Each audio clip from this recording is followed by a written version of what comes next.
अस्सलाम वालेकुम YouTube family, कैसे हैं आप सब लोग। आज मैं बना रही हूँ पास्ता, वाइट सॉस पास्ता। ये मैंने एक देगची ली है। देगची के अंदर मैंने 1 चम्मच मैंने नमक डाला था, 2 चम्मच इसमें मैंने ऑयल डाला था। और पास्ता मेरे पास एक मैक्रोनी पड़ी थी आधा कप, और आधा कप ही मेरे पास ये वाला पास्ता था। तो मैंने दोनों को मिक्स करके उसमें डाल दिया था, क्योंकि घर में अपने लिए बना रहे थे। तो मैंने वो दोनों, अक्सर मैं ऐसे ही करती हूँ, मैंने दोनों मिक्स करके देगची में डाल दिए थे। बस 2 से 3 मिनट मैंने उसको में चम्मच हिलाया था, क्योंकि वो पानी में बॉयल हो रहा था, ताकि वो आपस में चिपके नहीं। वो स्टिकी से वरना हो जाते हैं, थोड़ा आपस में चिपकना शुरू हो जाते हैं। तो बस जब वो पकना शुरू हो गए थे, अलग अलग ही थे, चिपक नहीं रहे थे, तो मैंने एक कढ़ाई ली, उसको पकने के लिए रख दी। एक कढ़ाई ली, कढ़ाई के अंदर मैंने ऑयल डाला, उसके अंदर मैंने 1 चम्मच भर के मैंने लहसुन का डाला।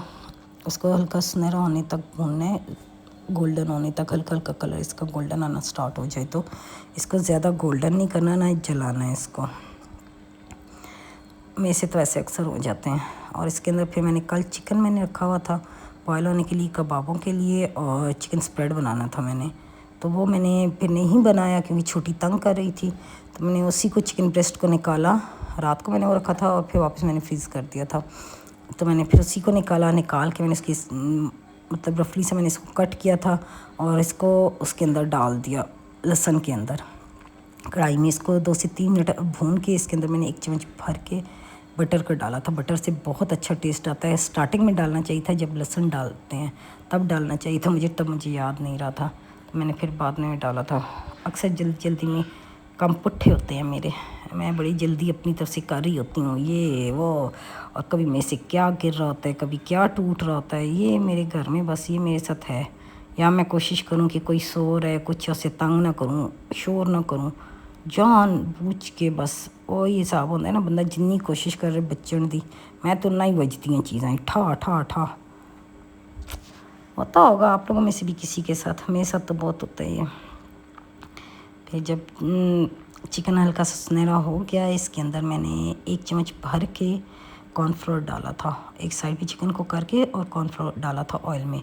और जब वो कॉर्नफ्लोर थोड़ा सा, उसको मैंने 2 से 3 सेकंड के लिए इसको मैंने चम्मच हिलाई थी, भूना तो भून के फिर चिकन के साथ ही मिक्स किया 1 मिनट के लिए। फिर इसके अंदर मैंने ऑलपर का जो एक छोटा वाला पाव वाला पैकेट आता है दूध, क्योंकि मेरे पास दूसरा था नहीं, ऑलपर का बड़ा भी नहीं पड़ा हुआ था, दूसरा खुला दूध भी नहीं था, तो मैंने फिर ये वाला एक छोटा पड़ा हुआ था, यही डाल दिया था। फिर 1 कप दूध मैंने एक प्याली में, मतलब उसमें आधा कप दूध आया था, वो डाला था आधा कप दूध। उसमें मैंने ऑलरेडी 3 से 4 मैंने स्लाइसेस चीज़ के डाल दिए थे, और मिक्स हर्ब्स डाली थी, पार्सले डाला था मैंने उसमें। और इसके अंदर मैंने तकरीबन आधा डाला था मैंने इसके अंदर, और क्यूब्स डाला था, चिकन कनौर क्यूब्स डाल दिया था। 1 चम्मच नमक डाला था, 1 चम्मच काली मिर्च डाली थी, और इस मिक्सचर को मैंने इसके अंदर डाल दिया था। और मलाई मैंने इसमें डाली थी, ऐड की थी। मलाई मेरे पास मिल्क पैक की थी नहीं, वैसे तो पिछले दिनों बड़ी अच्छी मेरी मलाई आ रही थी फ्री की, जब हम मैंगो मंगवाते थे ना ऑनलाइन, फूड पांडा से ऑर्डर करते थे, साथ आमों के साथ मिल्क पैक की मलाई बड़ी अच्छी आ रही थी। मैं बड़े मीठे भी बनाए हैं 2-3, मैं उनकी भी वॉइस ओवर करके डालूँगी, वीडियोस बनाई हुई हैं मैंने। अभी तो ईद की भी वीडियोस इतनी पड़ी हैं जो मैंने डालनी थी वॉइस ओवर करने वाली, लेकिन मैं जो इस्तेमा हो गया था, गला ख़राब था, मेरी तरफ गई भी थी, इस्तेमा भी था, तो इस वजह से फिर मैंने वॉइस ओवर नहीं की उनकी, जो मैं अब करके ऐसा ऐसा डालती रहूँगी। तो बस इसको अच्छी तरह से मिक्स करना है, ताकि थोड़ा सा ड्राई हो जाए, और नीचे इसकी चम्मच हिलाते रहना, ताकि ये नीचे नहीं लगे, क्योंकि ये इसके अंदर चीज़ है तो वो नीचे चिपकना शुरू हो जाती है। चाहे आपके पास नॉन स्टिक है, नॉन स्टिक नहीं है, मेरे तो नॉन स्टिक का हॉल भी बड़ा वर्क हो गया। तो बस ये इसी तरह से चम्मच हिलाते हैं, ताकि चीज़ नीचे नहीं चिपके। और मेरी बेटी को थोड़ा सा थिक पसंद है, तो इसलिए 4 से 5 मिनट या 6 मिनट मुझे लग गए थे इसको थोड़ा सा खुश्क करने में। चूल्हा मैंने मीडियम रखा हुआ था। बस अच्छी तरह से इसको इसी तरह से करना है। और ये देखें, ऐसा ऐसा ये ड्राई होना शुरू हो गया था। उसका टेस्ट इतना अच्छा आता है, आप लोग इस तरह से मिक्स करके भी करेंगे ना तो बहुत अच्छा टेस्ट आता है। मैं तो इतना ज़्यादा मेरे पास टाइम नहीं था कि मैं अलग अलग करके ना मसाला ग्रेवी इसकी वाइट सॉस अलग से बनाऊँ और ये सब कुछ अलग अलग करूँ। ना ही इतनी हिम्मत हो रही थी कि इतने बर्तन गंदे करूँ, क्योंकि बना लेती होती हूँ। मुझे एक चीज़ का पता है कि ये चीज़ इस तरह से बनाऊँगी, ऐसे करूँगी तो इस तरह से बन जाती है। अक्सर लोगों को ऐसे ही करते होते हैं, घरों में जो औरतें होती हैं उनको पता होता है टेस्ट किस तरह से आना है।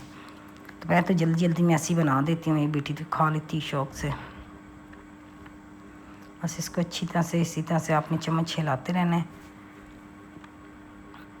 और बीच में ऐसा दूसरी तरह से चम्मच नहीं हिलाना ताकि ये आपका पास्ता जो ये भी टूटता रहे। ये देखिए मिक्स हर्ब्स का ना ये बीच में तिनके तिनके से हर्ब्स के आ रहे थे, मैं वो साथ साथ निकाल रही थी क्योंकि इससे भी जो है ना छोटी जो है वो फिर बोलती है मम्मा तिनके आ रहे हैं मुँह में।